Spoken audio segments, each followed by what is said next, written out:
Deepavali special শেষ ধামাকাদার video. আজ আমি তুবড়ি দিয়ে বানাবো পপকর্ন আর চা। আর দেখো এর জন্য আমি এটা তৈরি করেছি। গাইস তোমাদের কি মনে হয় এভাবে কি পপকর্ন আর চা হবে? তো চলো দেখা যাক। প্রথমে আমি পপকর্ন করছি।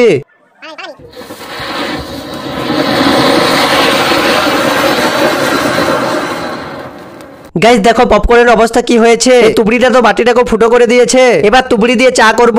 গাইস দীপাবলি স্পেশাল অনেক ধামাকাদার ভিডিও আমার চ্যানেলে আছে। এই ভিডিও দেখার পর তোমরা গিয়ে একবার সেই ভিডিওগুলো দেখে আসবে। আশা করি তোমাদের অনেক ভালো লাগবে। গাইস তোমাদের কি মনে হয় এবারে কি এই তুবড়িটা চা করতে পারবে? তো চলো দেখা যাক।